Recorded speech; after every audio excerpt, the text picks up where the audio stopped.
Happy Monday, everyone. Hope you've had a great week. And I hope you don't hear the construction that's going on across the street. I've also got my senior citizen little dog snoring in the hallway behind me. So I hope my voice is the one that's loud and clear today.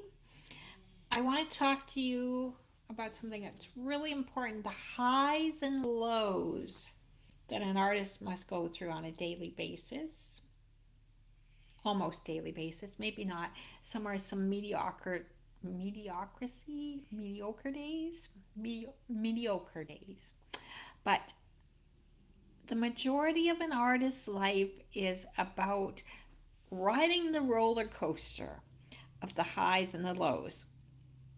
I've been in business, been in my art career for more than 25 years. Actually, it's almost 30 years. Next year it'll be 30 years that I since I first picked up my paintbrush. And I can tell you that first time picking up the paintbrush was an absolute over the top excitement. This is what I'm meant to be doing. I know that doesn't happen to many people, but I had the good fortune of being elated with that brush in my hand, and I couldn't imagine doing anything else. And then, there were the disappointments that came after that when you learn how challenging it is to be an artist. Then I wound up with my first art exhibition, solo exhibition in Calgary in 1998, and it was thrilling, awesome. Uh, so many people came out to support me. So many people were excited by what I was doing. A lot of people were people I knew, some new clients and customers. It was a thrill to get ready for the show and to learn how to do that. And I had a great mentor helping me do it in her art studio in Calgary. And it was awesome. And then you have hit the lows, down where I didn't have success and I got rejected from the art gallery that I wanted to go to. More than once I was rejected. You've heard of writers receiving rejection letter after rejection letter. I did that, and then it was devastating. Devastating. The lows are just as dramatic as the highs, but they are all part of the process. I did get into a gallery. Persistence, dedication, keep working, hone your skills. It's all part of it. Practice all the time. Work hard. Work long hours. Dedicate your life to art and your craft. That was my path, and it paid off for me.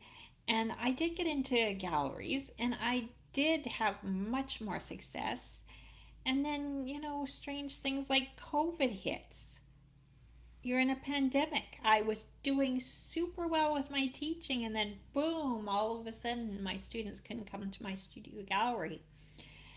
And it was shocking how difficult things could be.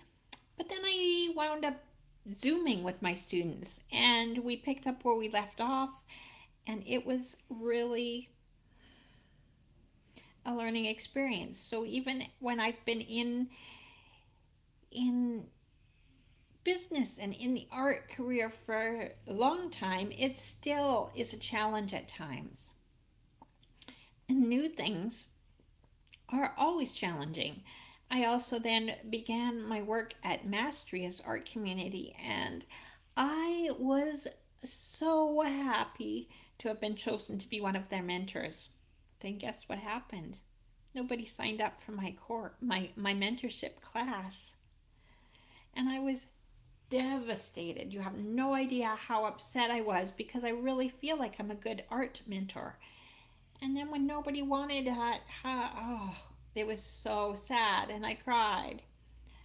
But the CEO of the company said, "Don't worry, Caprice. This happens to a lot of very good mentors, even mentors with my experience. There are many that have more experience than I do, But he says, you just wait and your turn will come. And sure enough, I wound up with my own mentorship group. And it was close to, I would say, 9 months later before I finally was able to have my course, not my course, pardon me, my group. And I have a fantastic group at Mastrius, and we have the most interesting discussions that go all over the place in art.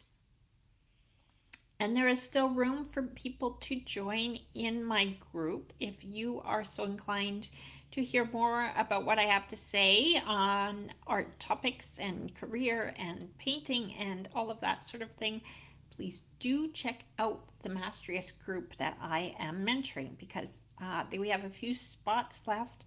It is not a curriculum, it is mentorship. So you will have not missed anything. You can join at any time and you can quit at any time. Do check that out. It's been very, very thrilling to be part of that community. So that low became a high.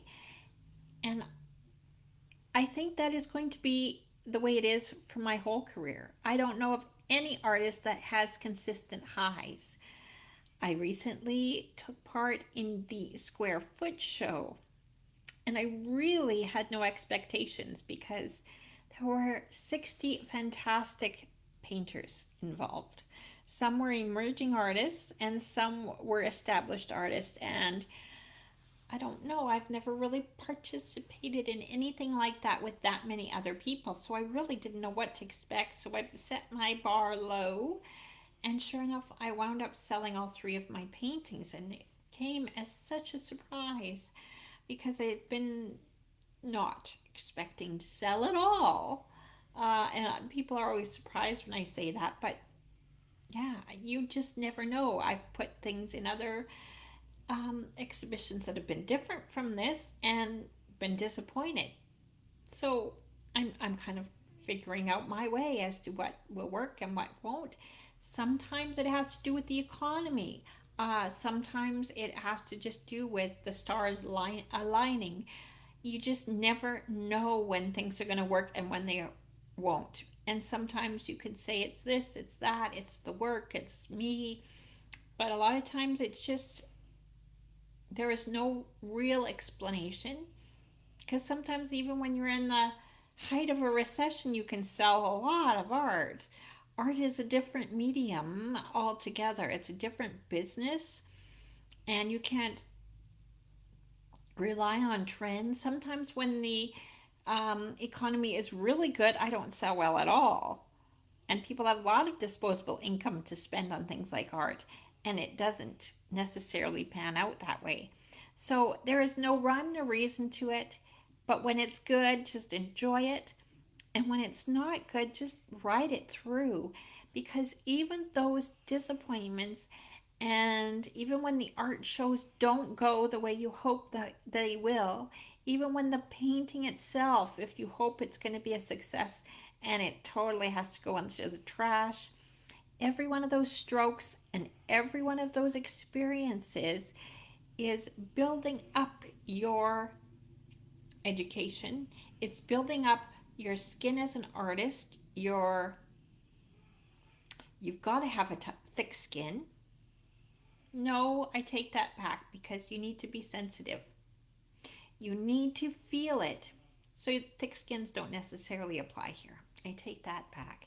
You just have to learn to ride it, because those experiences are what's going to make your paintings better and your art better. So really, really do take it, and just know that every one of us are feeling the same way. We are all going through the highs and the lows all at different times. Not everyone did really well in the Square Foot show, and that's what made me bring this up, this recent show, because the work in the show was phenomenal. And I don't know why some paintings sold and why others don't. It makes no sense. It is not the quality of the artwork, because it was great. Even some of the ones that were not sold were extraordinary paintings. So there's just, you just got to roll with it and just learn from it and take it. I hope this helps you, and I hope this inspires you to keep on going, keep on painting. And I'll be back next week at the same time, same place. So please do join me, and drop me a note in the comments here about some of your experiences that have really worked and some that have not. I'm really anxious to hear about it. Okay, and I hope you have a good week. Bye for now.